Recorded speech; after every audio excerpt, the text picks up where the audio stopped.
Hello. It's terrible, isn't it, the light? Or is it me? Let me put the brightness up a bit and see. No, that's semi-okay. That's acceptable. That's acceptable.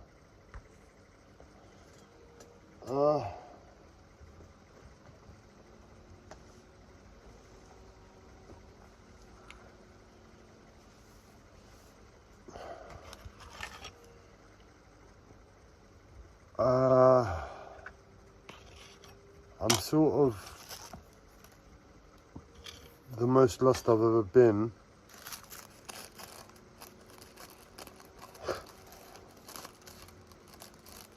Making a video before.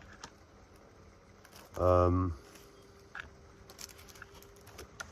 don't want to. I don't see it beneficial. It's just I don't know what else to do.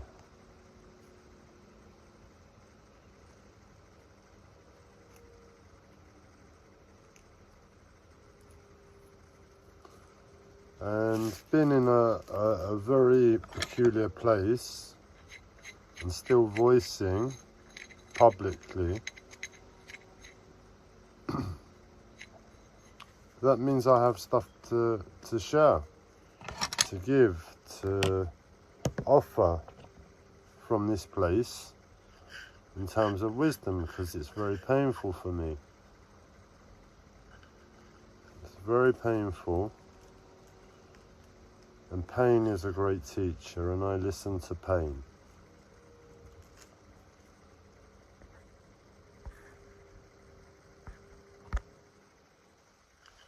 But what do I share? What do people want to know?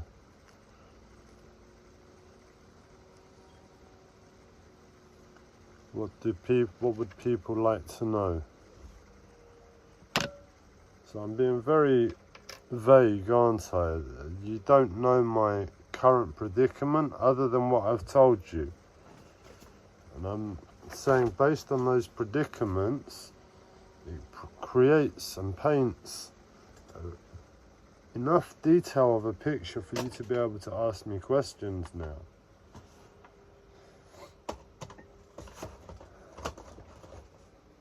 But not me. You're not doing it for me. I'm on a shopping trip somewhere unpleasant that very few people ever want to go or dare to go or find themselves in the first place. Hopefully the battery lasts on this iPhone. It's not on charge at the same time. I thought it was on charge.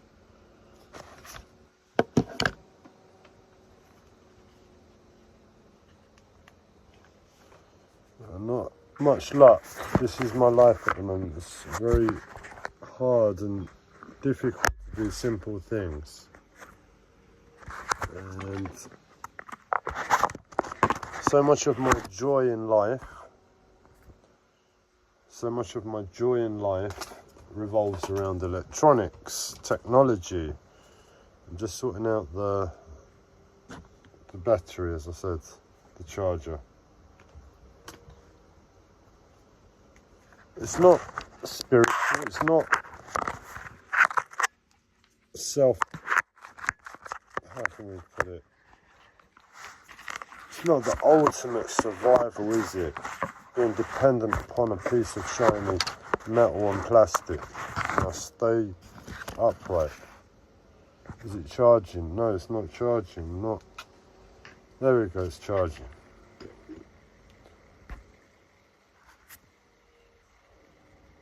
Okay, I don't know how much of this mess is visible. I think this wire that's charging the phone in the background is visible. It's going to be a mess today. We've got the microphone in picture, or is it just to the side? I can't see. My phone is broken and it's dark and I'm a bit of a mess.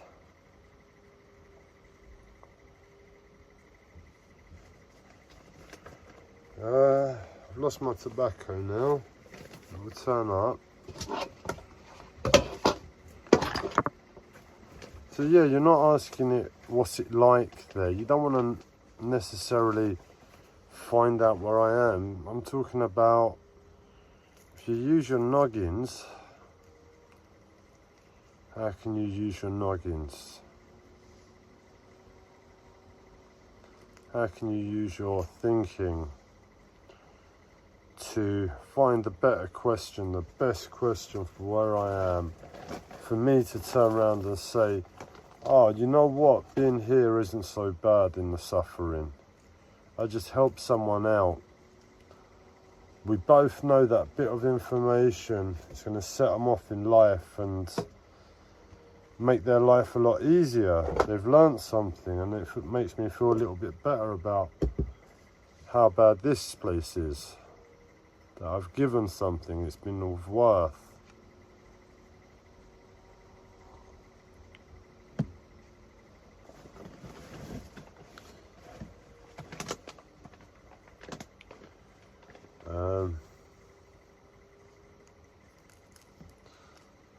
I'm gonna just disconnect something, otherwise the battery might run out quicker. Won't take a second.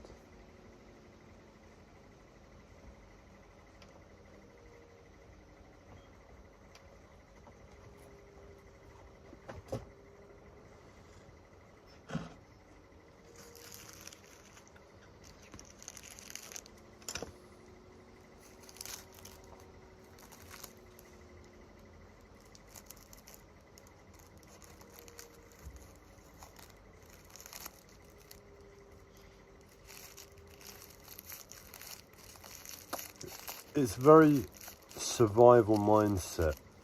So as much as my life looks very comfortable, it might not be the biggest home, but I've got a home, I've got heating, I've got water, I've got electricity, I've got shops nearby and amenities. That's a very comfortable life for a human being. But at the same time, the survival mentality that is in every human being to survive against nature, being as well equipped to handle as many difficult and challenging situations going forwards as possible,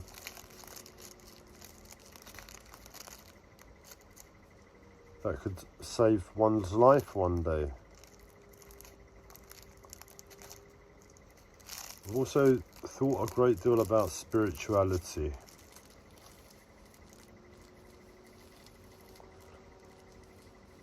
I've thought a great deal about the human body.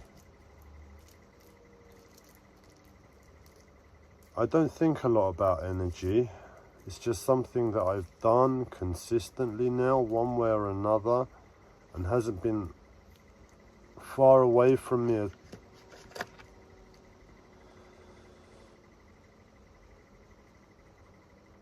From me, it hasn't ever left me. Energy. I found it when I was about 20. I found it was when I was about 20, and it's just been with me ever since. But when I say with me, it's like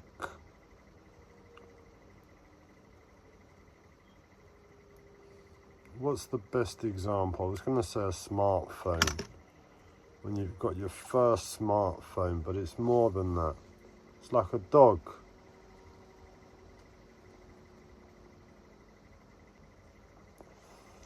And it's just dog. It's just dog. Energy is just dog. And you have your dog and you need to look after it. You need to look after it. You need to take it for walks. You need to give it attention, feed it. And for most people, they think that's a chore. But for people who love dogs, it's like, well, there's no thinking, is there? There's no thinking. A life with a dog or a life without a dog. No questions. And that's where it comes to. Sometimes life says, you can't have a dog right now. And you're like, okay, but I can have one maybe in a year, 2 years. And that's the same with energy. But not necessarily 1-2 years, and not necessarily a physical thing, but it's very much like that as a relationship. Who do you speak to about your relationship with your animal? Nobody, because you're speaking to them about your relationship with yourself. So when you spend time with a dog or an animal, it's like just you and the animal forever. That moment can never be shared. Try and record it and share it. Everyone's going to think you're mad. But in the moment when it's just you and the animal isn't able to utter a word, it hasn't had the horrible experience of that process of learning language, it's still a bit wild. You've met halfway, you've taught it to sit, you've taught it to poo in the right places at the right times, to eat its dinner, and it's mostly a well-behaved dog. It's just a dog.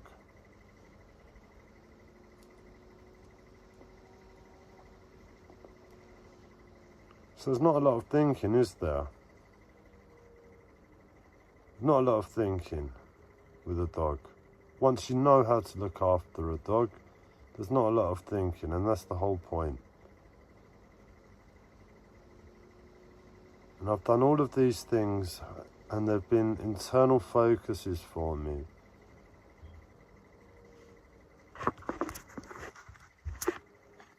They've been internal focuses for me.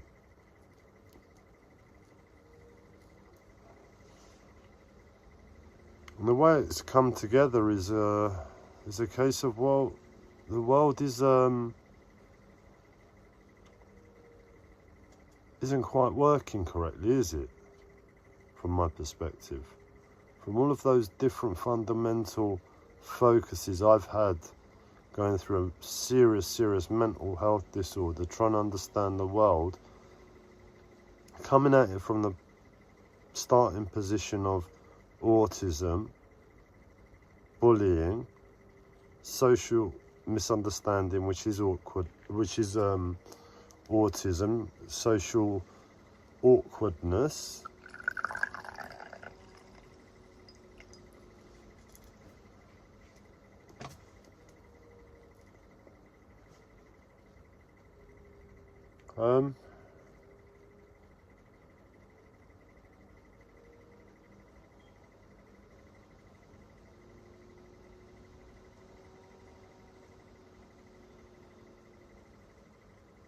when I look at the world, I could tell a story, I could give wisdom. The point is that wisdom is sort of, how can I put it again? Only really useful if we all step back together, and we all step back and look at the picture together, all at the same distance. It's like fractions. Finding the lowest common denominator of everybody's perception to the world. We all stand a little bit of a different frequency away from the world, and we're all unique there, absolutely unique. So unique that the world in the middle is just a culmination of all of our uniqueness. So much so, if we were to actually remove ourselves from the center of this picture, which is the earth, and us all standing on the earth, come out to outer space and look back on ourselves standing on planet earth, watching ourselves now from behind, looking and experiencing life, and having 8 billion different fragments, but coming at it from a fundamental. So coming at it from behind us, not from the very thing that we experience every single day, what we think we know about the world. That makes the world all stack up seemingly, and what I live in as the world and what you live in as the world is all the world. And it all makes sense when it's 8 billion individuals in the world. But I look at it as a bit of a pattern. and a bit of an angle and a bit of a frequency. And as I said, we're all standing at a different perspective. And we've learnt as a result of the world being first. The world was here first before we popped up. So we are destined to formulate ourselves in relation to the world. And as a result of doing that, it's like, no, this is real. This is real. This is 100% real. The world is 100% real. I've lived it my whole life. I've given all of my effort, all of my love, pain, sweat and tears, blood and everything else how many times. It's real. Don't tell me it's not real. You cannot tell me that is not real. And that's your real. And everybody's got their real that says, because the world was here first, we can't imagine a slight slip in between perception of ourselves and the world that we think is really real. And the way I'm trying to do it is say, we've got 8 billion reals in the world, and each one is a different frequency. My one might be really low, another one might be really high, another one might be really fast, another one slow, another one fat, another one tall, small, bald, hairy, woman, man, child, adult, rich, poor, Chinese, American, not even Chinese, American, yellow tribe, black tribe, white tribe, red tribe, brown tribe, Eskimo.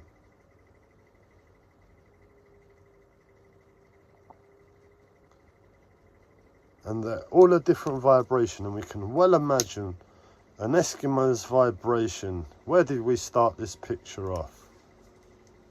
Where did we start that run off? We don't know, but if we went back to the start and compared it to an Eskimo, it's going to be a very different vibration. And we think the vibration sort of stops with us, starts and stops with us, and we interact with the world. And I'm saying, well, if we come in behind us and take another perspective, that someone's looking in on our life through us, it's like our perception of life has a repercussion running behind us. It's just a way to visualize a different person to the same reality. And what we're saying is, if we run those perceptions that go forward and interact with the world facing backwards,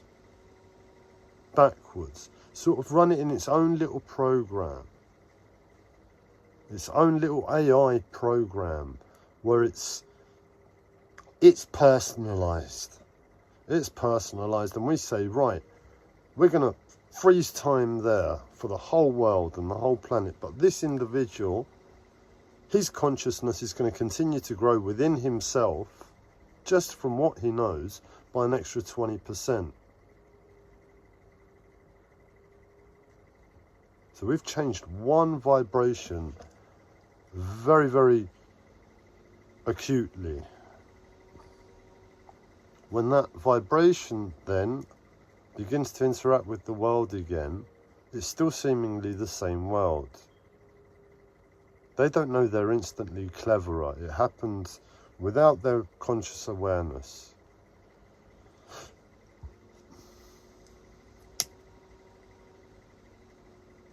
And because we don't know the stuff that runs in the background, we can't see, and I've got to just visualize it for myself before I can express it. So we're looking at the same world, and as a result of all of our individual lives being born and dependent upon life to teach us and say, this is real. What are you going to do about this real? Are you going to leave the planet ever? Are you going to disappear? Are you going to go invisible? Are you going to go to the moon? What are you going to do about it? And most of the answers are nothing. So that becomes rock solid real. But we can leave the planet if we're an astronaut. We can do weird and wonderful things with consciousness in the human body and energy with science already. Not even touching on the spiritual potential. I need to get myself a little comfortable in the chair. I found earlier, by sitting down and having a little accident, not a massive accident, just getting my pocket caught on this little bit, it makes a hanging on my joggers, and that hanging is quite helpful for me, like the pillow therapy yesterday. So I'll just put that back on.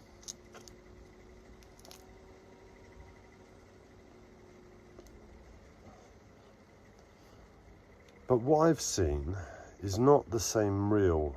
I don't see it the same energy. I don't see it the same definition. Tonification. I think tonification is the word to use in this moment. It's a different tonification. The world that we experience is real and holds a tonification that says real. So where is that realness then in my perception? Because that tonification isn't necessarily wrong, it's just not in the correct place. Let's see if we can find that.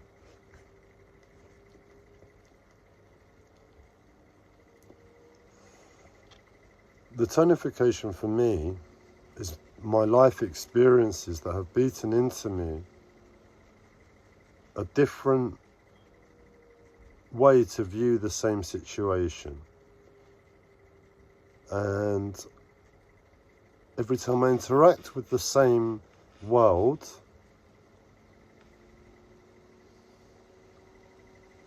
every time I act with the same world that we're both in, and that you're calling real and I'm calling not real, or at least not with the right perspective real. I don't mind the word real, but in its simplistic term, it's not real if it's broken. And it's not necessarily broken. So, I'm saying we do not know 100% of ourselves. Yet we're all an individual with a real interaction with the world. And we've all got different percentages within us of unconsciousness.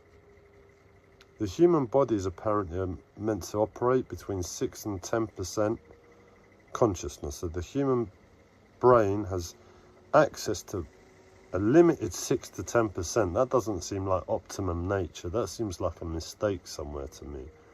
My suspicion is women are hiding it. My understanding is women's body is in a far less stuck state than a man's body in terms of evolution.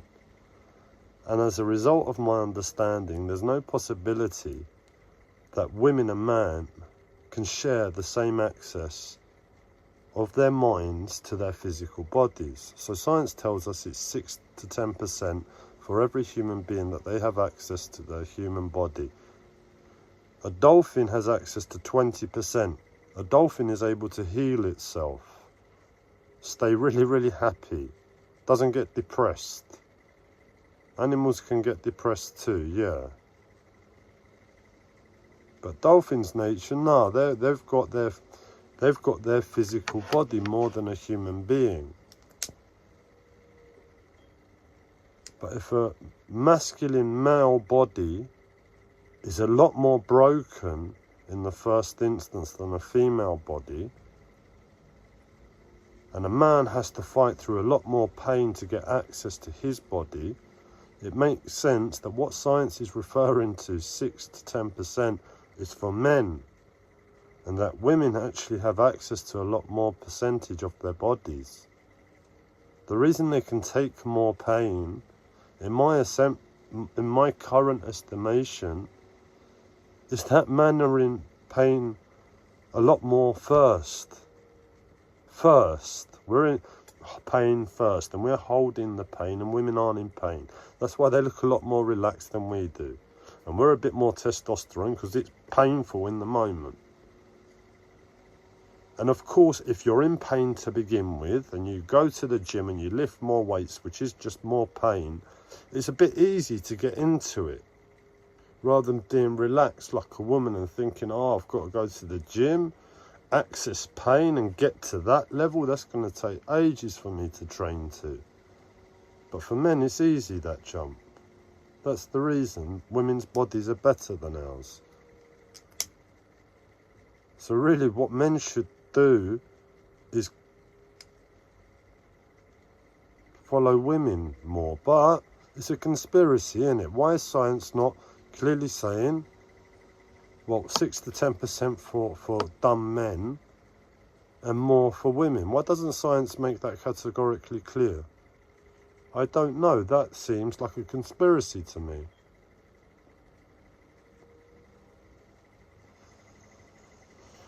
Why are we going off on this tangent? We don't know. All we know is that we don't really have access to our physical bodies. That's a hell of a lot of unconsciousness, man. There's a hell of a lot of unconsciousness within us. So if we claim absolute consciousness within ourselves, within our being, within our experience of life, it's not true, because there's at least about 90% for your average man going to waste. And we're saying, with that awareness of what's contained within that other 90% within us,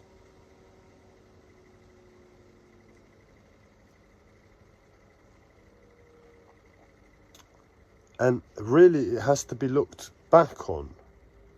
Has to be looked at from the back. So it's not going to change anything in the immediate. It'll probably involve some sort of breakdown. Oh my God, what have I been doing for the last 50 odd years? It's a huge amount of consciousness. We're talking about 1000%. 1000% extra for your average man is locked inside us. So we go behind ourselves from the perspective of leaving the planet and looking back on any given individual. And they're running their life at 10% consciousness now. They've made sure that they know energy, they know their mind, they know love, they know the physical world and all of those dynamics to the absolute T, and they're all 100%, but their physical body is only 10%. That means all of those 100% mean I still have access to only 10% of myself. If I had access to 100% of my body, then all of those things get amplified 10 times. But the truth is, most of us are running at less than 100% all over here. And by the time that comes into the ratio we've given on this side, it's a lot less than 10% in reality that we have full waking consciousness of at any given time, any access to, consciousness access to. And let's do it to me. We've all left the planet now, gone into outer space, and we've gone, that human being right there, you look like every other human being, human. We're coming to you, we're going to look at you. And the whole world is standing somewhere in that corner behind me, looking down on me. And I'm here giving my best consciousness to a camera in the world, saying, I am conscious. I am conscious because I know spirituality, I know physical body, I know energy, I know love, I know pain, I know suffering, I know business, I know survival.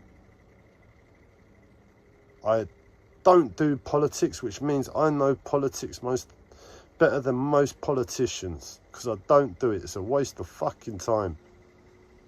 Which means I actually know politics. And the whole world's watching me thinking, I am conscious of all of these things, running my body, which was maybe 10%. Maybe I got it to 11% actually a few months ago. I reckon I got it to 11% and I was still working through my body. And then I had the knock and I've lost consciousness in my physical body. I must be down to 6% at the very highest. But who knows, in or around that figure we stay. The point is, all of those things that I think I am, energy, survival, love, blah, blah, blah, blah, blah, blah, blah, fit into that 6 or 11% at the moment. And the rest of the world is watching me as a human being with all of the potential I have. With all of the potential I have. With all of my physical body just instantly working for some strange reason. And all of the chaos that I could cause at any given second as a result. Chaos, love, beauty. It doesn't have to be chaos, but all of them amazing miracles I could just do in any given second. If I knew, if I had access, if I claimed it, and I do claim it, and as a result of claiming it, I see things a bit differently. I really do. I claim it and I don't kick up a fuss because I don't have the relationship within my waking consciousness, how to access all these little gifts that I'm saying I should be able to do. And I'm saying the program from where I've started from to me reclaiming these gifts is to take my time. And I'm saying I'm gifted? No, I'm saying I'm a flipping human being running at 6%, man. You buy a Ferrari and they're going to limit the top speed to 6%? What are you doing? You do not like Ferraris. You do not like cars.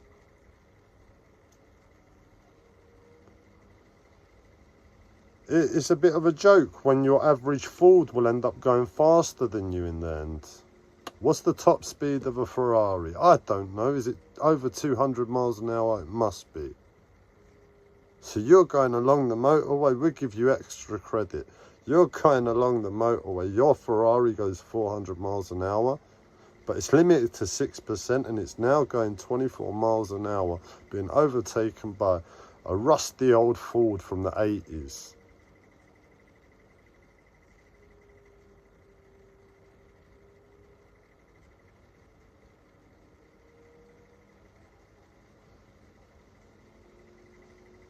And how is it best to look at? Well,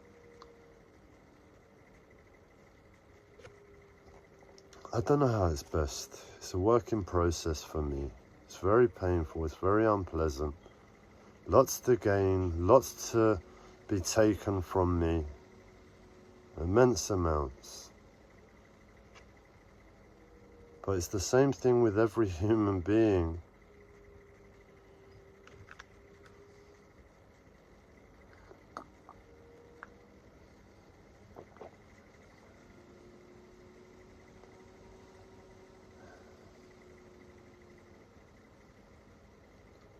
So yeah, men out there, be angry at the women, it's a conspiracy. They're double your level and consciousness. Now go and have an argument with them. I've gone insane to it. I know I'm never going to beat them in an argument. Not a chance if they're running double the consciousness to me. But I know the physical flipping pain as a result of this stupid scenario. And that has right to be heard by women. What conspiracy is going on, women? At least double the consciousness of men, I reckon. I went to a chiropractor a few years ago and apparently she said with the human spine, apparently the head is okay, but there's a problem with the hips. I've heard stories that we have the atlas bone in our head and at birth, It is naturally misaligned. You align it, you remove a lot of pain and everything in your life. Long story short, I'm not choosing to take that. I'm working through a dark forest. I'm trying to get forward and I don't want to make mistakes. And there's something that tells me that maybe it's not the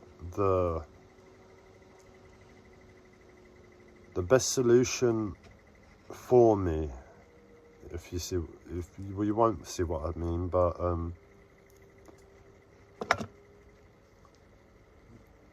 the amount of pain I'm in, if there was someone that could do this reset, and I've been to one before, I believe it came dislocated again. It can happen. You're meant to do they gave me the recommendation to have a lot of massages the year after. And I didn't realise that I would have to have that commitment put on my shoulders, because I only had the money to get the treatment. I didn't realise I had to sign up for a lot of massages, and as a result, I think it's gone back out of place. But the point is, if you get it done, it removes a lot of pain in the body.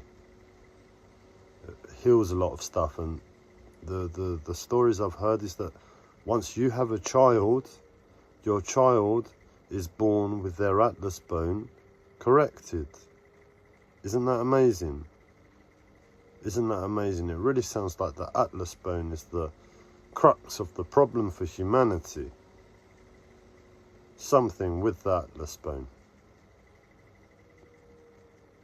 And if we just had access to the atlas bone before a time that we were going through a growth spurt in our teens, we'd grow up to be far more aligned, perfected machines. Yeah, put your foot down with an atlas bone correction as a child. So that's what I mean to say. If it comes after we've gone through our growth spurt as a teenager, we're sort of working back on the problems. So if we're in an immense amount of pain, just do it. Get rid of the pain. You need to breathe, you need to live, we'll work it out another way. But where I am, I'm going forward and I'm making gains with my physical body to a certain extent, and I'm keeping to that program. And I'm just a bit wary of doing a massive release, a lock, a correction, when the rest of my body isn't ready for it at that moment.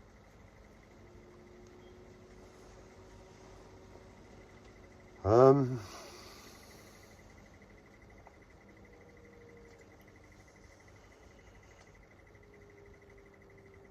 I've left you with that we have access to unbelievable superhuman potential within us, and that's everything I've been saying for too long now.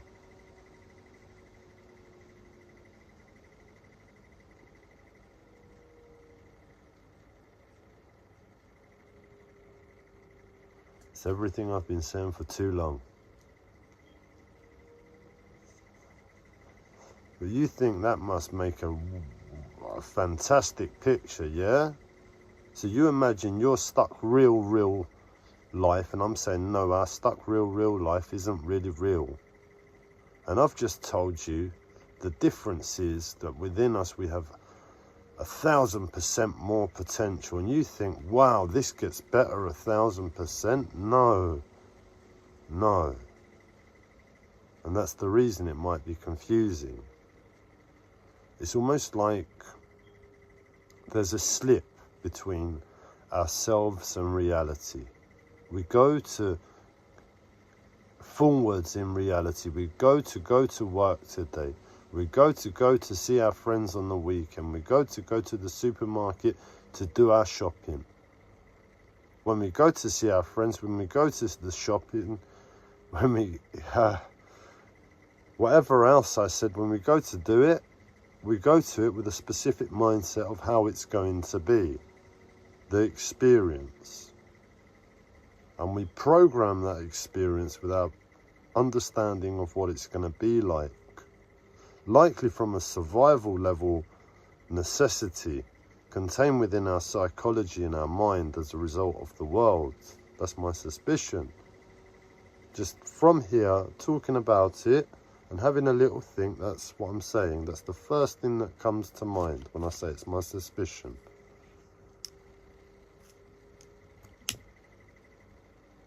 And it's like everything we go to do in our lives, there's a slip. Oh no, I'm going to go to do my shopping. But I know within me that the way I just envisioned it, me leaving the house, me going down the street, getting in the car, getting on the bus, getting on a bicycle, getting on a motorbike, however you're going to get there, you get there. And then you do your shopping. You buy all the stuff we need on the shelves, checkout, self-service, cashier, bags, transport, home. And before it's even happened, there's a slip. And we just know it's not going to be like that. We just know it's not going to be like that. Welcome to 10 times more. Welcome to 10 times more. It doesn't sound like 10 times more, does it? And it's a permanent slip now because it happens to when you go to work. Work's never the same. Happens when you go to the gym, you see your friends, you see your family, you eat your dinner, you play on your PlayStation. Whatever you do in your life is different now. There's a slip there. It was going to be like that every single time you go to do something. It was going to be just like you expected. And no, it's guaranteed. You know it in that moment, if you're honest and accessing more of your potential, that it's just not going to be that way. You might do it. You might get to the shops, but you'll have to go via China. Or you might go and see your friends. But instead of the normal way you go and see your friends maybe at the pub or the football, or wherever else you go and see your friends. Now, it's like climbing over a mountain to get there. As for your family, well, your family have moved to another planet, basically. They've stopped talking the same language as you. You go to talk to them and it's like, see, I know the words, but the way you're saying them, it's like, what happened to old you? To old you, but it's not old you. Because it's us, it's me, it's everybody. Because it's everything that is happening in our life that is slipping. So it's evident in that moment, when it gets to that level, that my life is slipping. But if I'm just calm enough within it all, and I look at my family now that are on another planet, and I'm saying, yeah, I know the word, but look, I've got a mental health disorder. I'm really challenged. My reality doesn't exist for me. Reality doesn't exist for me. I've got the worst confidence. I stress over every little detail. I check on every little detail in terms of my sincerity because I'm alone to the world, and that's really important. I think about survival and love still.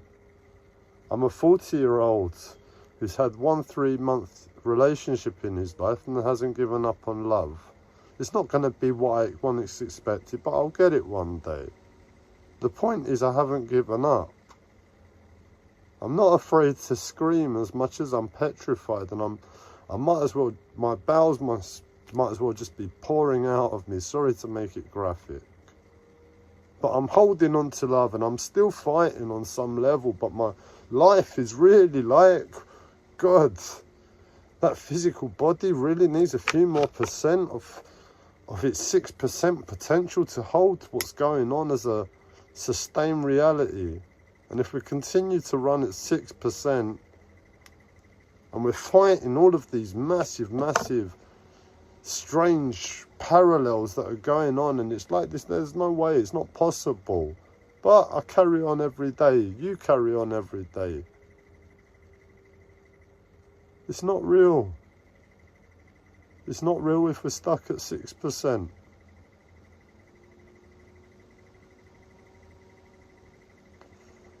So, go, find the banana skin, slip if that's your desire to see the world that way. It's a lot more soothing, but it might as well be labelled hell as well. But if you've got a few more percentage in your tank, just build a better world, innit? Just build a better world. Make it a better place. Get your 6% to something well beyond the dolphin. No health problems, no depression, no ailments. And that's your focus, that's your love, that's your everything. That's your reality, that becomes reality. Whatever I can do to make it 100%. And we forget all the luxuries of what we think 1,000% on top of our consciousness might do, because it's distracting. If we look at it and we taste some of its fruit, we lose some of our percentage of our physical body.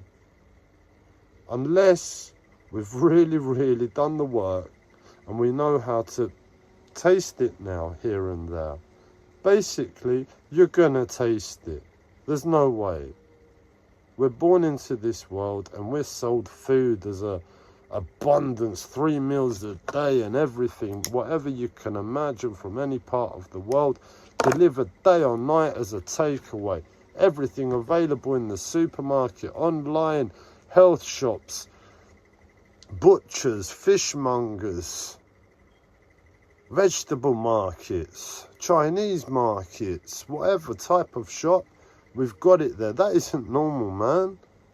No, we've got our little village, the little access to the little bits of food around us if we're a stay-at-home, stay-put type of person. And we have access to certain resources, and that's our diet. If we're a bit more like, nah, I can't live my whole infinity eating just that food, sitting just there, nah, I'm going to be a traveller. And we travel and we find different food. But how much is it going to be? 3 meals a day, whatever you can imagine to your heart's extent. Not even food anymore in its fundamental. It's not about the human body, is it? If as a traveller, all we need is the food we find along the way. How much of it are we ever going to eat? It's not going to be 6% on our 3 meals a day. It's going to be under that. That's how much a human needs to eat. But if you don't want the extra percentage of your physical body as a potential of achievement to be able to run on maybe 1% of the food that you consume now in a day, isn't that superhuman, or is that a weakness? Because I'm not eating as much as my next door neighbour. My next door neighbour had a pile of pancakes, 2 hamburgers, chips, coleslaw. And all I had was a single chip and that was enough? No, that's depressing, man. That's depressing. So give your 1% away that your chip is depressing. Your single chip is depressing. And you can't share your percentage gains with anybody, because if you do that, you lose them. Why? Because that's a load of bullshit in my mind. But it's not. It's not. There's good psychology there. It's just my active psychology is to always test that. I don't like that. Share it. The world needs it. I've just gained an extra 5% in my consciousness, in my physical body, not in that 10,000% of potential, in my physical body, where we start at 6 to 10% and we have to get to 100 to be Superman. The point is, as we go up, we can't really pick and choose what we're allowed to sample from time to time. It's more like a gift. If I get to levitate today, oh my God, I just levitated, and I just have to be content and pray with absolute sincerity to who? To myself, that I can keep it on track, keep that percent growing, and if I keep the percent growing, I'm going to flipping levitate again. I've performed magic tricks to myself that I haven't been able to share with a soul. How I did them, I don't know. I just focus on the percent in my body. And every so often I get a little cloud, a little energy ball from that 1000% that is on another way to look at it. So we love that, man. That's the technology. That's the technology. That's the MacBooks. That's the iPhones. That's the Lamborghinis. That's the... What do the women want? That's the sexy babies? No, that's the babies. That's the babies. But how do we have babies? Through our physical body.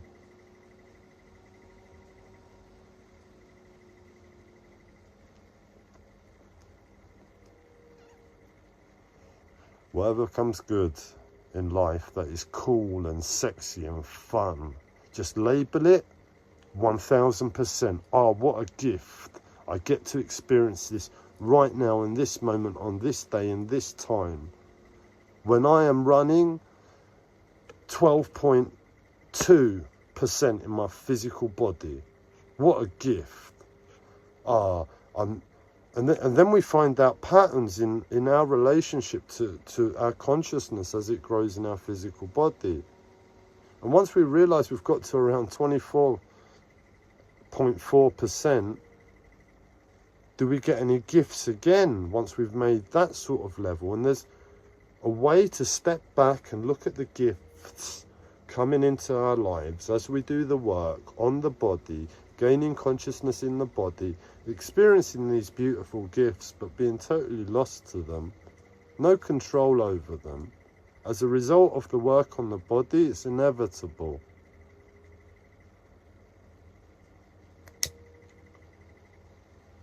But the point is, if you keep counting the numbers of the work, the physical body's growth, and you notice gifts coming in at 13%, and you notice gifts coming in at around 26%, and you notice gifts coming in around 39%, what do you think looking to the future in terms of your physical body's going to start to look like? Yeah, you say to yourself, I bet if I can get to around 52% in my body, I'm on for a gift. I'm going to push harder now.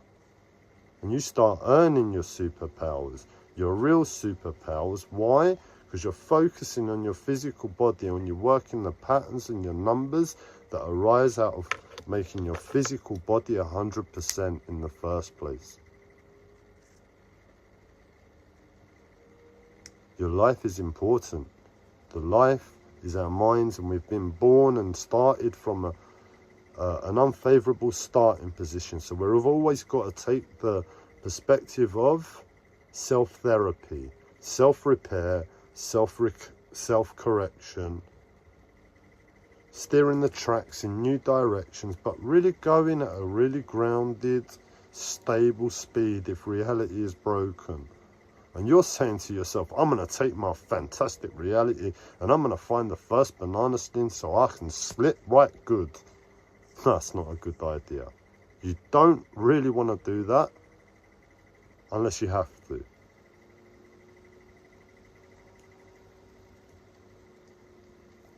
Because it makes it unstable. Stability, sensibility, they are worth more than love. And well, when it comes to survival in this world, it basically may as well be called survival. Stability is survival and sensibility is love.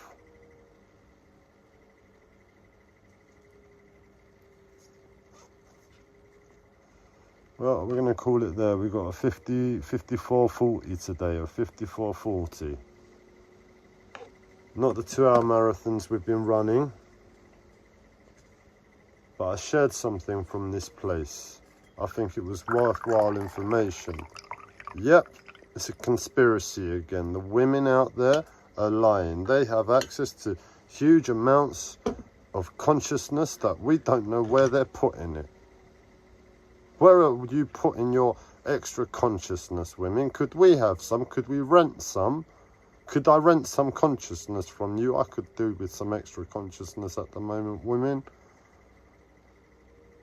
You don't have to be here. Just we'll do it in the cloud. We'll log in online and we'll do a swap. I'll pay you for the service, and I have access to a higher bandwidth of consciousness, whilst you're there dopey. And what are you gonna do looking like Gabriel? What's Gabriel's suggestion to women out there? Oh, you're gonna give me your consciousness, and you're gonna get Gabriel's body wisdom that is on a new scale. It's on a new scale. Why is it on a new scale? Because women don't do anything with their extra consciousness, but neither do men. In fact, men do the opposite, where they should follow women and copy women because women's bodies are better. As a result, their minds are more conscious of the situation. And if they told us, we'd know that and we'd follow them. But they don't tell us that. This sounds like a very, very cruel picture, and you see why I can say reality can slip very, very fast. Keep it stable. It's gonna be scary, so get over the fear. And no, my perspective is, let's build a new world together. Let's build the reality in the middle better. Proactiveness at a slow speed to a reality that was real, and it's still you. It's still you, it's still personal to us. It's just like everything that made sense once before still looks the same from a certain perspective. It still looks exactly the same, but there's little things that have changed now, like a cut in a bonsai tree. Little changes, little snips. And as a result, it's an undeniable new picture. There's no two ways about it. This isn't the same reality I know is taking place right at this moment, and it's not. And where I am, that's the work, and I don't know many people that do that. So as a result, I'm unique, and I claim my own consciousness in understanding this position from a less conscious position to begin with than a woman. So a woman must know what I'm going through, and I must be like a little mouse running around the cage, hitting its head every time it passes one corner, and there's just something there and it never catches it. It never remembers because it can't see it as it's moving around the corner. And there's a woman now looking at me in this cage, and I keep making the same mistake. Yeah, they trained me to speak human. I understand the humans. The woman has the potential to say, hey little mouse, what are you doing, you crazy little mouse? Every time you run around the third corner, you smack your little head on that little barrier there. Yeah, we put it there on purpose. So count 1, 2, 3, little mouse, and then don't go the same way, go the other way. Go the other way, little mouse, this time. But no, even with me, having been lab tested and trained to speak and understand human, the humans don't tell me that barrier's there. My brain as a little mouse hasn't got the potential to retain the memory every time it comes round to the same place. It runs out at 2. My memory runs out at 2, and that's the problem. But if I'm categorically told, hey little mouse, this time little mouse, instead of being unconscious as you're going around 1, 2, 3 and 4, unconscious. Be conscious, little mouse. How do I be conscious, human? How do I be conscious going round, little big human? And the human says, little mouse, you are a big, little stupid mouse, aren't you, stupid mouse? Stupid mouse, you. To be conscious, going round, little mouse, little stupid mouse, as you go round with your bump on your head, stupid little mouse. To be conscious, you go, 1, and little mouse says, yeah, I know that, I know 1, human, I know 1, stop taunting me, human. And the human goes, bear with me, little mouse, bear with me. What comes after 1? And little mouse says, I know it's 2. It's 2, human, I know it's 2. Why are you doing this to me? I can't remember after 2, human. And the human says, I know, little mouse, I know. But this time, little mouse, if you actually count to yourself as you're going round, 1, 2, you get to 3, and then you get to 4. If you're counting, and it's not unconscious, little mouse, just count 1, 2, 3. What happens when you get to 3, little mouse? What happens when you get to 3? I don't know. What happened to 1? I forgot it. Yeah, you forgot it. But what happened to 2? It was just before. It was just before. So you're still only remembering 2, but you've got to 3, little mouse. You've got to 3. You've gained some consciousness, little mouse. Yeah. And guess what? You can get to 4 this time and not bump your head, little mouse. So every night the little mouse prays for the wisdom from the universe, so it can hear whatever's stopping it to hear that simple goddamn information, man.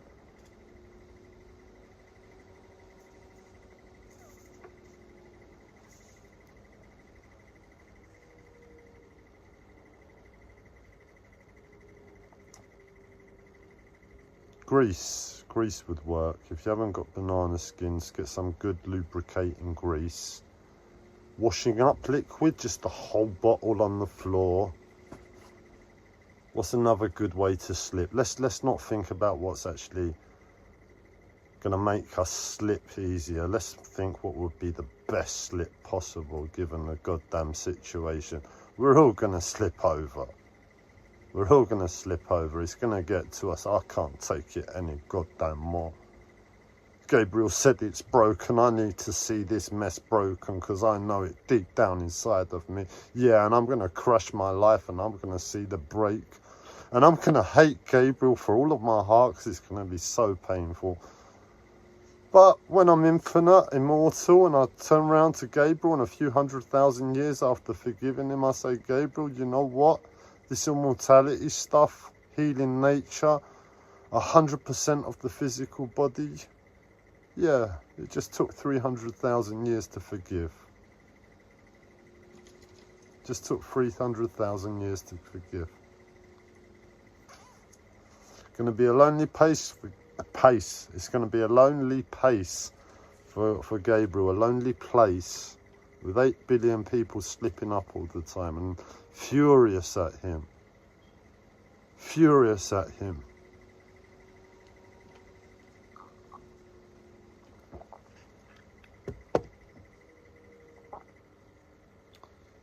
When we slip, we've got to do it.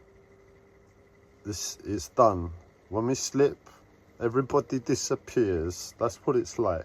The whole world disappears. That's why I've gone insane to this. Be pissed off at me for 300,000 years. I can't take it anymore. It's broken. 100% broken.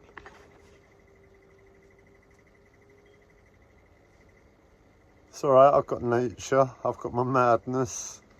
I'll see you in 300,000 years. But when we slip, it's to ourselves, isn't it? It's not about showing anybody. Nobody's going to see it. Nobody's going to laugh. It's going to be a shit ton painful, and there's not going to be Humour for miles, seemingly, even though it's all around. So how are we going to slip? Are we going to go out like Achilles? Achilles slip, yeah. I am the ultimate warrior, holding up his UFC belt, and then bang, an arrow in his heel, and he slipped. Achilles slipped and he dropped his UFC belt. Yeah, that's how it happened. How else can we go out? Are we going to go out like Mother Teresa? Go out like a rock? Unconditional love, service. Sod it, man. Sod it. Sod the body. Sod the 6%. I claim love as a consciousness. Sod it. Run my body consciousness all the way down to the minus sub-zero temperatures. I will still function without a brain, without a heart. I am that madly in love with the world and to give my service. That was Mother Teresa.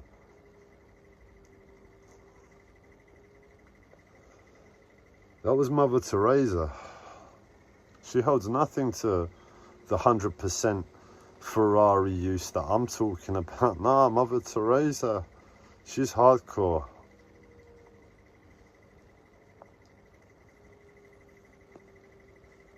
How else can we slip to reality? How else can we slip to reality? Our voice. Don't be surprised if your voice, your expression as a result of the insanity that's presented in front of you, pumps your body a different way. And what you're being forced to is new highs because you need to experience breathing, a lighter element. You know your body, and your body says, oh, life is pretty down at the moment. Life is pretty down. So how do I get my extra percent when life is pretty down? I've got to pick myself up. What's a really easy way to do that? Raise my voice and go and talk to an injured bird on the canals and call it Jesus. It taught me to speak like nothing else. It taught me to speak like nothing else. I gave it love. I gave it care. It wasn't a piss take at all. It was me and the goddamn bird. And I am sincere to the situation. I am speaking to this bird like it might as well be Jesus. And I go and check on it. I'm worried about it. I can't remember if I take it food, if I gave it any healing. And I just talk to this bird because my life is so painful, and the pain of this bird, seeing it with a hurt foot, is so much extra pain on top, because I don't know what to flipping do. All of that 1,000% and the 6% consciousness I have, I don't know how to deal with this situation. I don't know how to save its life. I've called agencies to come and try and heal birds that I've found in the past. Some have died. I found dead ones on my door sometimes. Troubling birds to me. Troubling.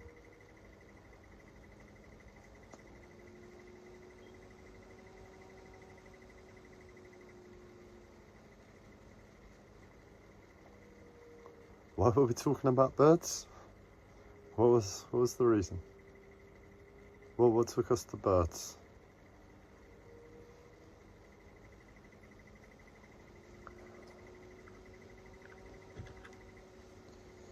You could become a bird. Once you're at 100, don't stop, keep going. The body becomes whatever it wants thereafter. It's so connected to everything. It realizes how it is connected to the bird by seemingly looking at it, by seeing what's different. It's connected to it by what's different. What do I mean?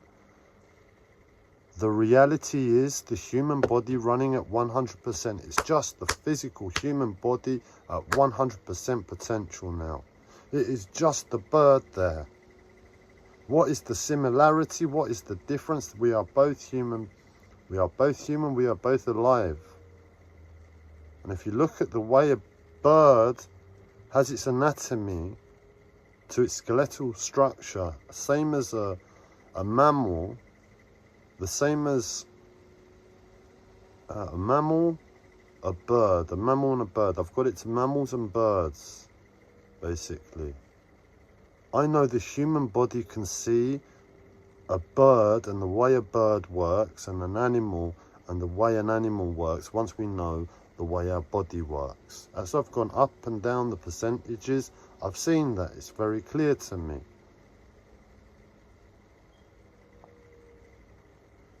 The spiritual masters talk about turning themselves back into the elements, turning themselves into water, just walking into a river and disappearing, into a cloud, into a burst of fire, like some of the Indian variant of spiritual masters. They like bursting into balls of fire. The Tibetans too.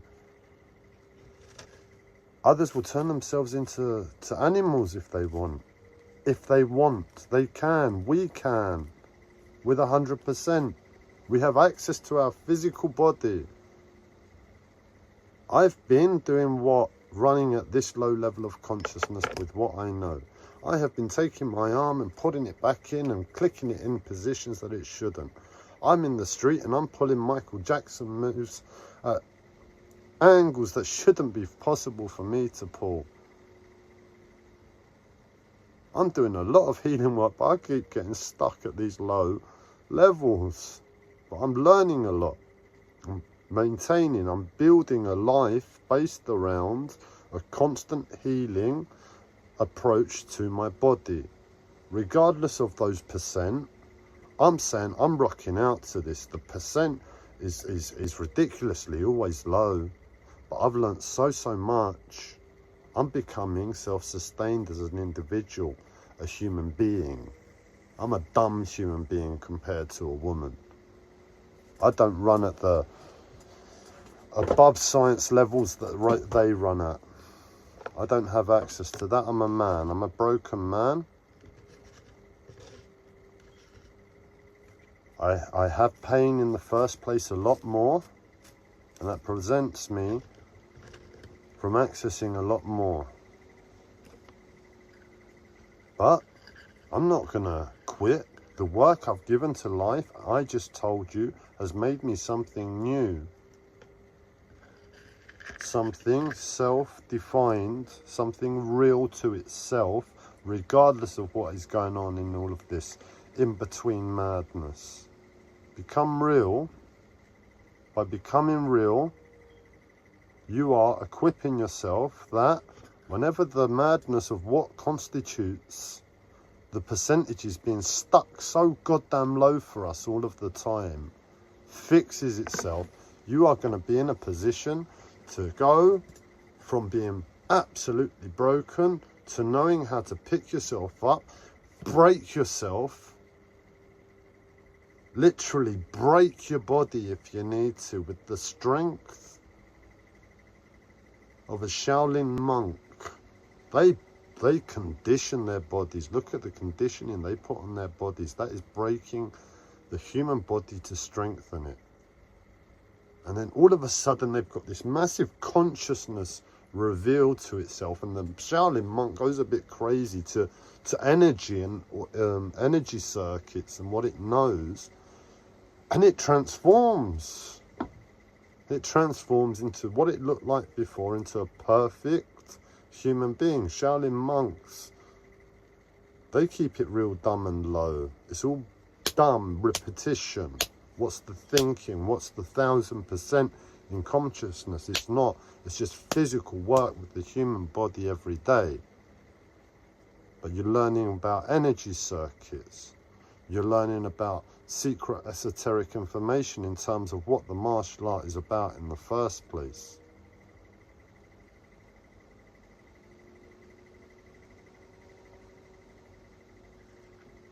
And then one day the world clicks correctly and all the Shaolin monks break all of their bodies and they enter into a perfect physical body.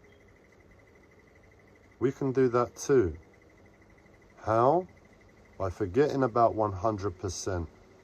by becoming 100%, giving everything to always being 100% in human body, knowing that the picture is broken, that we're probably going to be kept at the low 6 and 10%, and that reveals a broken reality. Why am I being kept here? I'm doing all of this work and you're telling me all I'm doing is basically Karate Kid, painting the fences, not sparring with anybody. I'm just painting the fences, wax on, wax off. And that's what I'm saying.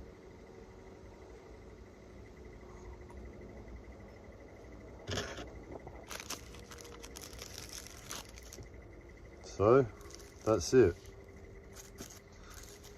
That's it. That's it. Kind of depressing, kind of not good.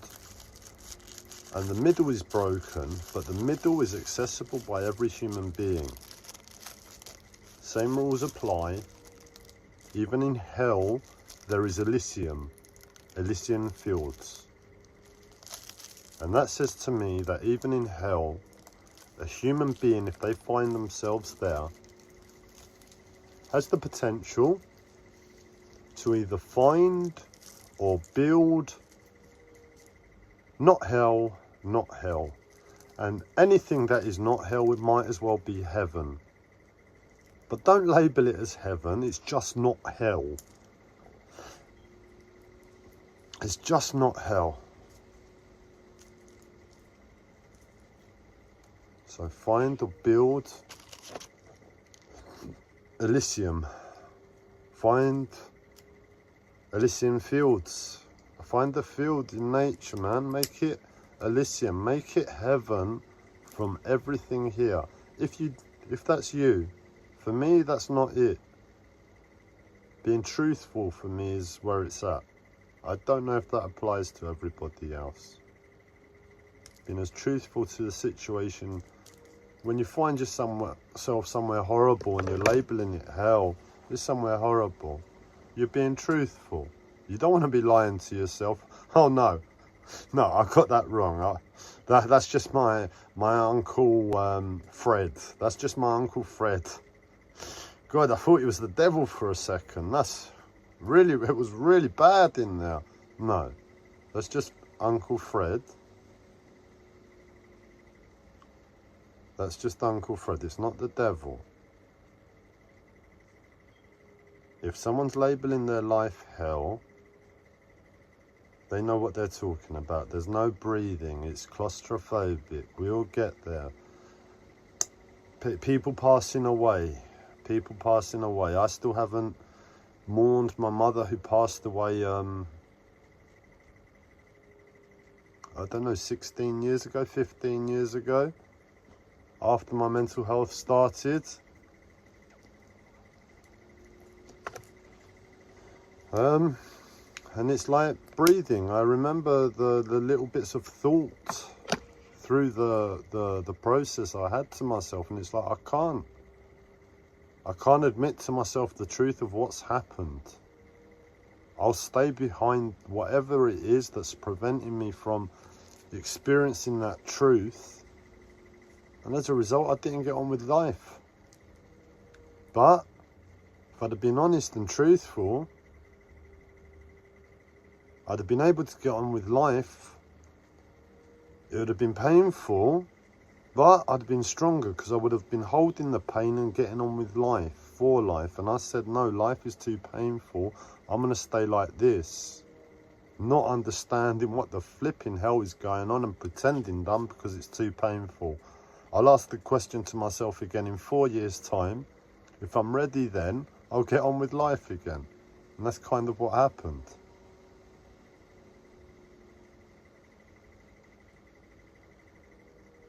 They're gone, it's claustrophobic, there's no oxygen. It's just the easiest one to see. If you've never lost somebody, I don't know the wisdom to impart. I'm in this place, I'm not the best person to listen to. I reckon I'm not the best person to listen to if you haven't gone through that process.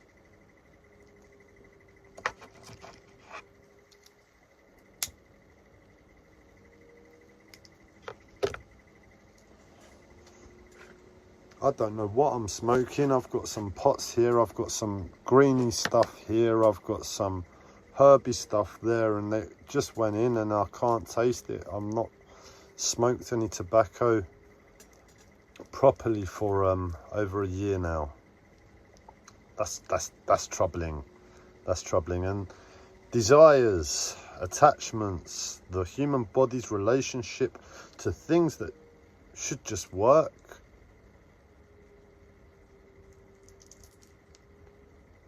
And the best way to look at it is like we're stepping back. We just have to pull ourselves back and make sure there's a few millimeters at the very least in between ourselves and the world, where we're consciously aware that a slip has taken place in between us.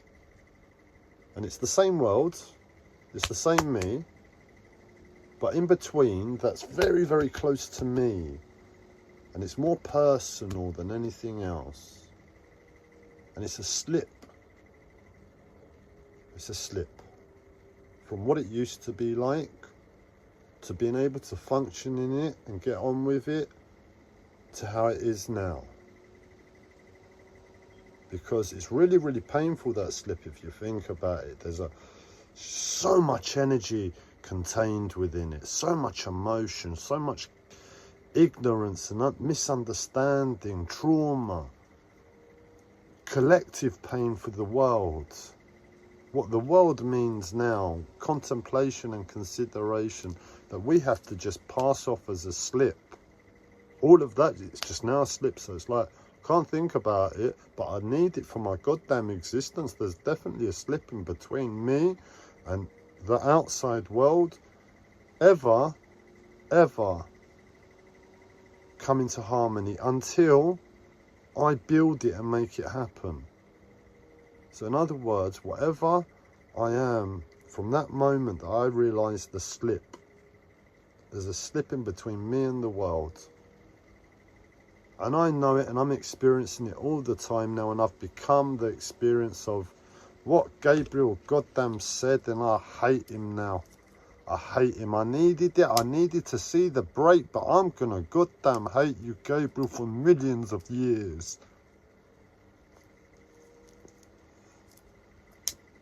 And we start again from this new place of a slip, and we go forwards to build a new understanding of this mess in the middle that doesn't make sense anymore. And we've got to go at it now, but we have a reason to go at it now. Before it all worked, it all made sense, it was real. Now it's not real, it doesn't make sense, but it still apparently all works.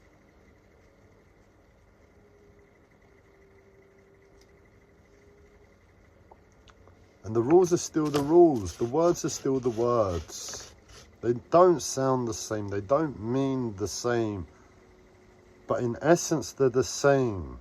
Capitalism rules the world. Materialism. Spirituality is goddamn real and hidden. The physical body is everywhere, and we know it at the level of 6 goddamn %. And we do not worship dolphins at the moment. We need to be worshipping dolphins.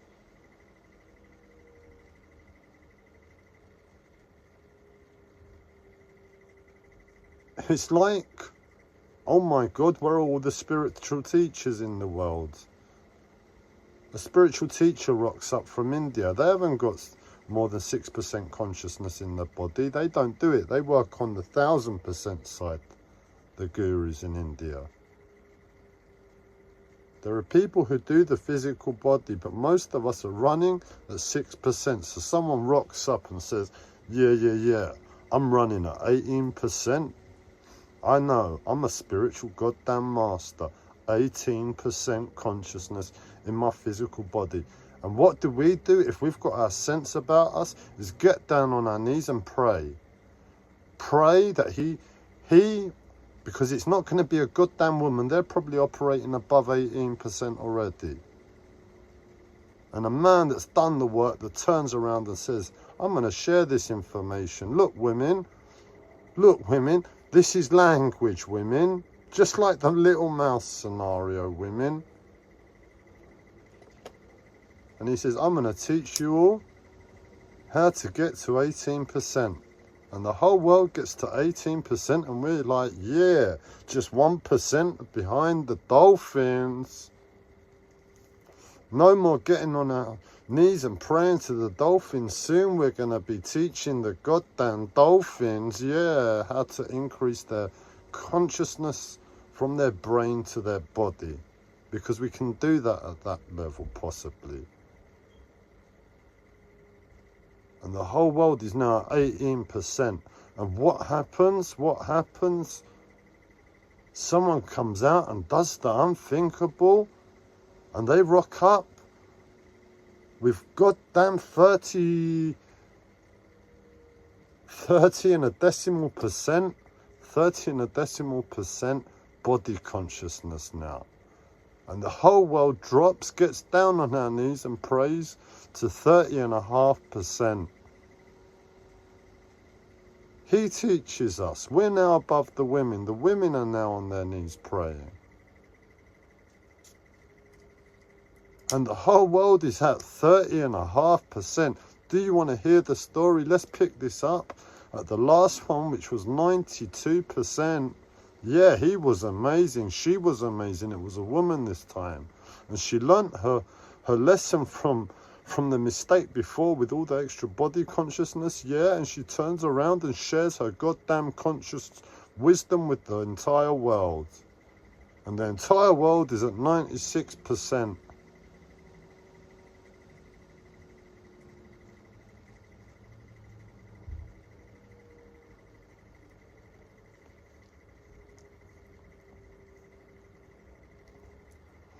But hey, you know, 1,000 sounds a lot bigger, innit? 1,000 than 96% sounds a lot bigger. It's like I could earn more on this side, even though it means exactly the same.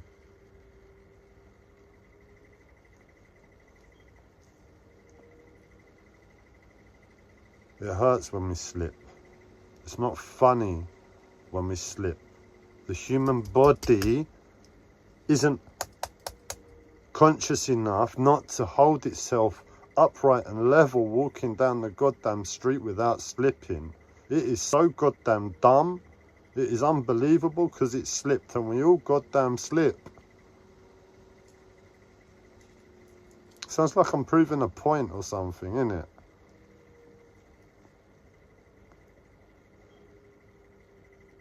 We all goddamn slip. It's not funny at all. It hurts me when I go down the shops. I won't go into it.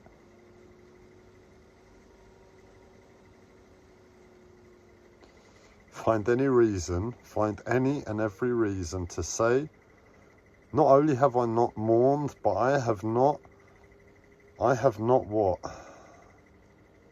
I have not lived enough of this unreal realness that I want to just know I can eat as much steak in the Matrix whilst I'm in the Matrix before I get yanked out, basically. You're in the Matrix. We're all in the Matrix.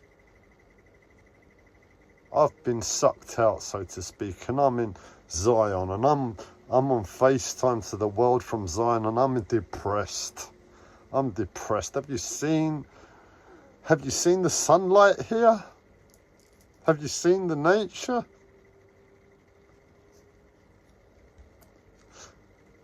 And I'm saying, yep, we've got a new way, we've got an upgrade. We don't come round with one of those children machines at the arcade where the little claw comes down and gets the cuddly bear. No, we've gone upgraded from that level. We get you to do it yourself. We say it could be a banana is the way. It could be a banana. All it could be is a banana to the situation, and you're out of the Matrix. So I've given you a ticket, basically, and I said, here's a ticket. What number is it? And you read the number, and I say you're in the line to get pulled out of the Matrix. I've just told you a rough idea of how that's going to look. I've told you that it's the Matrix, so it's not real. When you're eating the steak, it's fake. When you're walking in the grass, it's fake. But that's it, man. That's the realness that combines everything.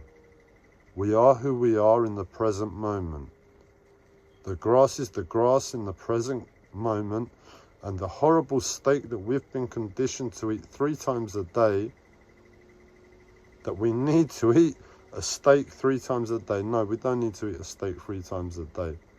But there are a lot of people in this world that need to eat meat every day. There are a lot of people that will fight tooth and nail if they don't have meat 2-3 times a week. Life will be drastic for a lot of people if they don't eat meat once a week, maybe once a month. And all we've done in this moment is gone back 100 years in time to the earliest 20th century. We didn't used to eat meat that much. It was sacred. It wasn't mass produced. But we think we need that amount of protein for some reason. Does science justify that? Do we really need to be idiots to say, well, we didn't do this just 100 and a little bit years ago. Why do we need to do it now? Why do we need protein shakes every goddamn day? So we were ill then, but we're not ill now. That's what you're saying. Killing the animal makes us not ill, and eating it when we don't need to eat it, it's been proven we can get by, and we haven't tried getting by like we used to with the medication that apparently keeps us alive as a better option for eating shit and the medication to keep us alive. Run at 50%, man. Don't eat for a year. Not because you're thin and skinny like the Buddha, not the way the Buddha did it and sat down, no. Because you went a little bit insane, yeah. Reality slipped and you said, oh my God, I don't know what to do. I've just got to go for a walk and there's an injured bird there, and you start talking to the injured bird like it's Jesus. Is that a goddamn bad thing to anybody? Does the bird ever answer back? It's up to you. It didn't answer me back. Other than saying, I'm just in the shit ton of pain, man. Help me. And you're speaking to Jesus now, and that's the situation. You'll learn a shit ton. Don't matter the words that come out. If that's real for you, because the pain of life is so goddamn real, you will learn a shit ton.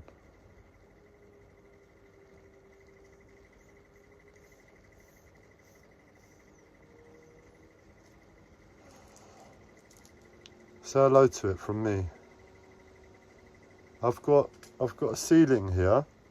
There's nobody above me, or at least I don't think so, but there's a ceiling here. And there's birds on here, and I hear them above. And, well, most of the birds in London are pigeons. If I look at a lot of the pigeons' feet, they don't have 100% feet pigeons in London. We're so arrogant to our life that we've gone too fast to consider a pigeon's needs. We need to get it back to pigeon level, man. Reality, it slipped, and the answer is pigeon level for every human being. Every human being needs to care about the pigeon with the broken foot. And why?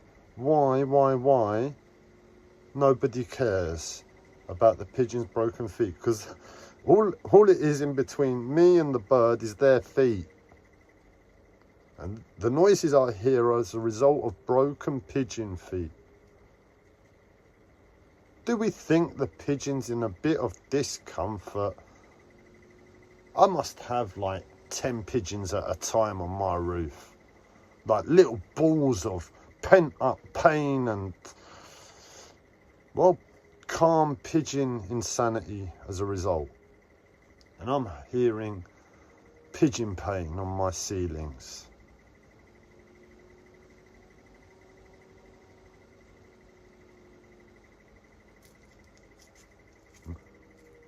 We could become a bird if we want, man. I'm thinking about turning myself into a condor. There's an ancient Native American Indian prophecy. When the condor and the eagle meet in the sky, something amazing will happen or something. I'm thinking, well, if I turn myself into a condor and I can get one other person who's as mad as me, and it sounds really, really sexy to turn themselves into an eagle, I'll go this way, you go that way. We meet on the other side of the world in the sky. We record it on a selfie and we send it to the American Indians and we say, please, please, please, American Indians, please.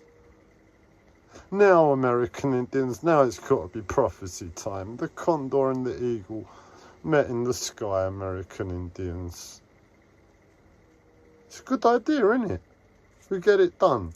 Or alternatively, if we wanted to go bigger, Blue Star Kachina prophecy. Blue Star Kachina prophecy. Apparently there's going to be a massive shooting star in the sky and it's going to turn the whole sky blue. How are we going to do that one? We need Elon Musk, one of his big rockets, don't we? We're not going to use nuclear or a bomb. We're going to use a massive firework. And we're going to stuff his big Mars, big penis rocket with blue fireworks. And we're going to light up the sky, aren't we? That's going to be the easiest way to do it, isn't it? Make the Blue Star Kachina prophecy come true. And then we're all saved. But the thing is, that's not the easiest way. Why? Because it happened last year in Japan. It happened last year in Japan. The Blue Star Kachina just happened. It was all on the news. But nobody said Blue Star Kachina prophecy, big shooting meteorite, flash of the sky blue. Blue Star Kachina prophecy coming true. Do your research. Meteor, Japan, big blue light, 2024, 2025. I don't know. I wasn't here last year. I want my year back, life. And look at it. It was amazing. I think it was baby blue. Baby blue. I thought I saw the Blue Star Kachina a few years earlier, in honesty, in London. I was a bit paranoid at the time, but that really must have been a firework. It couldn't have been twice, could it? It couldn't have been two Blue Star Kachinas. I must have been wrong. My one didn't light up the whole sky. My one twinkled that it could have possibly been a firework. But I thought it was Blue Star Kachina.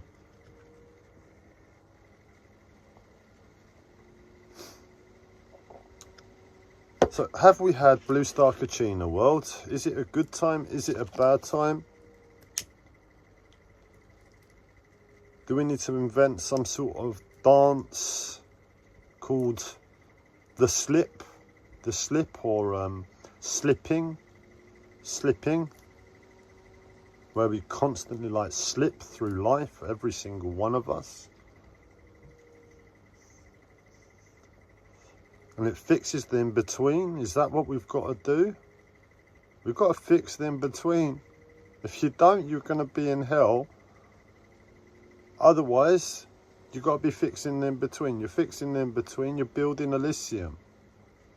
It doesn't have to be a massive white city of shining light, no. It could be doing little things for the people you know. Because you're confident that that's the best you can do, and that's what makes sense, to just do what you can do. I'll do what I can do, and everybody does what they can do. That's the rules of hell. That's the rules of hell. Make it not hell. Make it not hell. You're able to make it not hell, and it will test you and test you and test you. And now I'm hearing my own wisdom back to me, because at the moment life has told me, no, Gabriel, it really is hell first. That still applies, but it's so much hell first. what you've envisioned as building for the world and your envisionment of Elysium for yourself and for the whole planet may never happen, because it's so much hell. And they may be taunting you with Elysium. They may be taunting you with it. You can build it, you can build it. But you can't. We'll take it away from you before you ever do a thing. And that's where I am at the moment.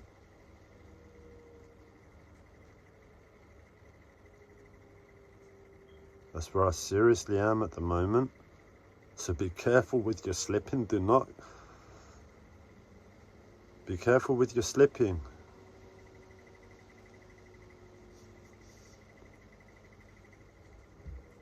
But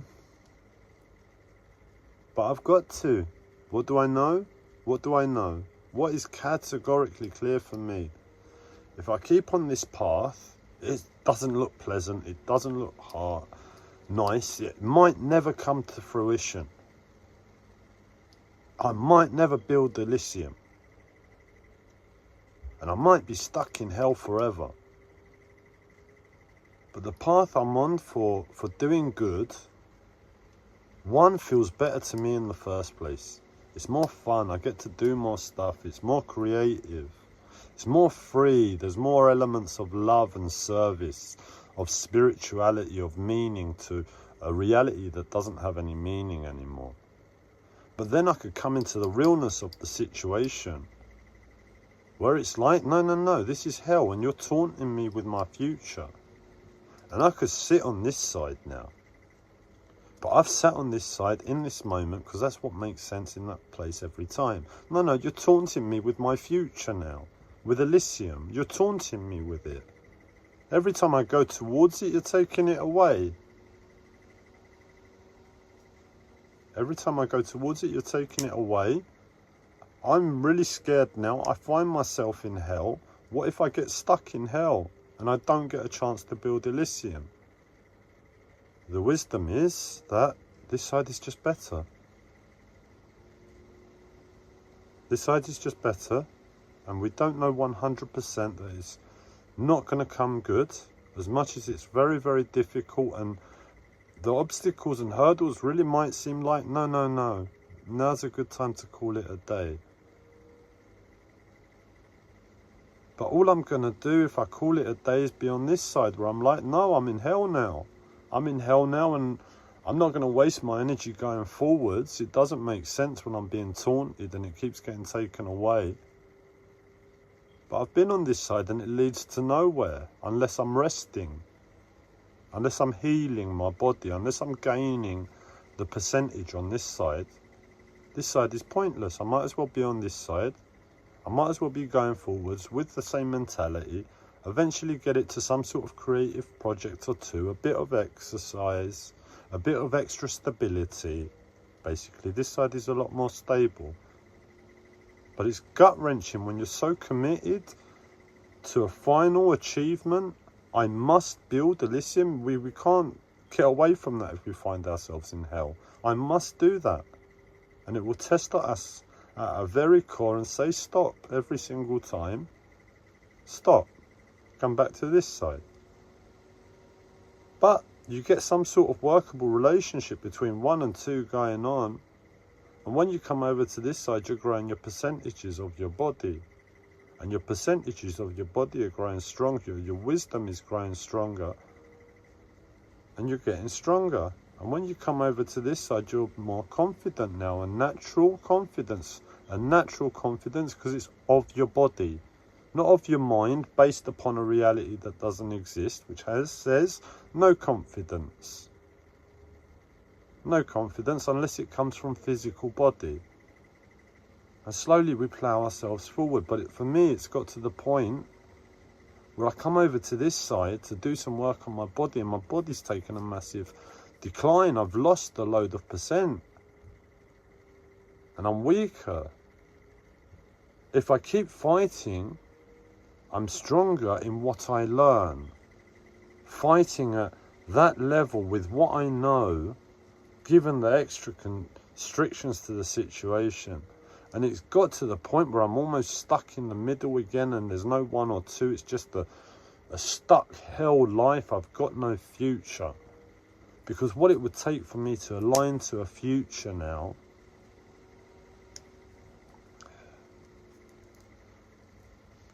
the same future, the same Elysium, is me doing something new.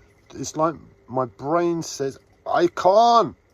Everything that makes sense to me, I can't. That's where I am. However certain you've ever been, that's how certain I am. I just cannot continue that way, but I find myself in this place, and I've managed to go round on this live stream and say those few words that I've been here many times before. At the moment, I'm not making gains with my body here. It doesn't make sense to go forward this way when it keeps getting taken away and made harder as a result of this side.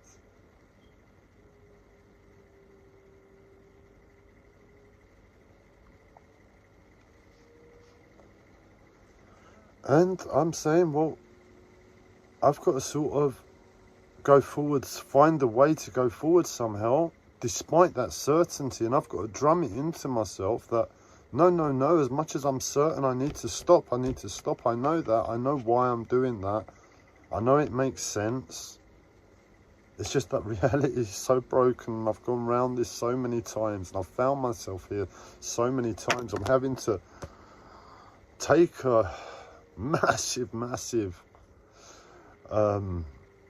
realization break, just a break of realization to say no. The best way I can describe this, that keeps it simple for me, is I'm in hell. I believe I'm dead.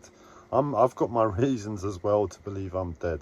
I'm not talking about it just the challenging time in life. I believe I'm dead in the first place, and I've found another challenging time in life. So for me, it's like I really can't define it's not hell. I really can't say it's not hell, and I'm really scared, and I'm sticking to the Elysian. But what I understand or understood as a human life, what I'm sold to every day by the world, that these should be my standards, what I should accept and I shouldn't accept, sets a limitation. And that's a very safe place to make decisions within. And that's where that me with certainty saying I can't go down this way. And that's where sense operates. But I said, I've been here too many times before. And sense is saying, no, actually, if we can continue down here, whatever, at least I'll be on the computer, I'll be doing something with AI, it'll be fun. I haven't done a lot of fun in a long time, at least I get to do some fun.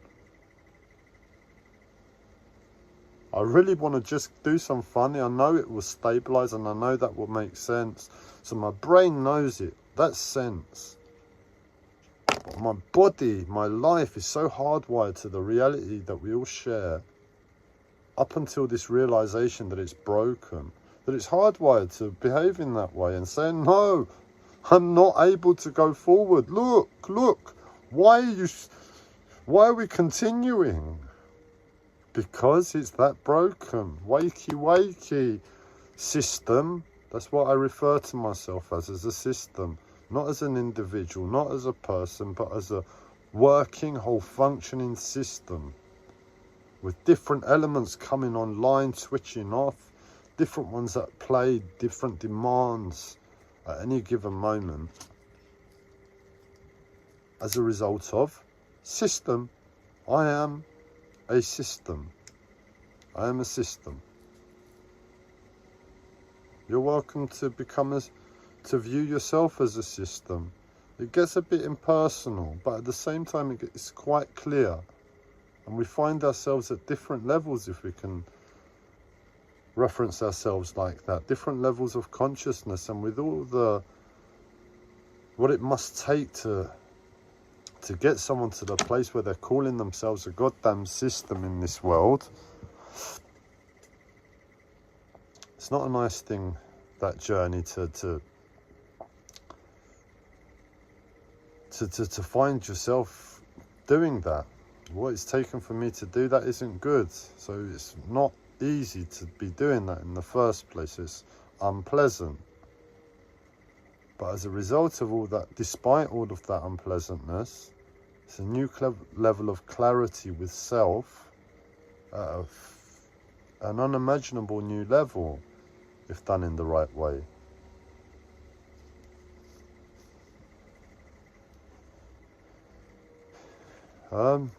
So that's it. That's it. That's it. That's it. That's it. That's it.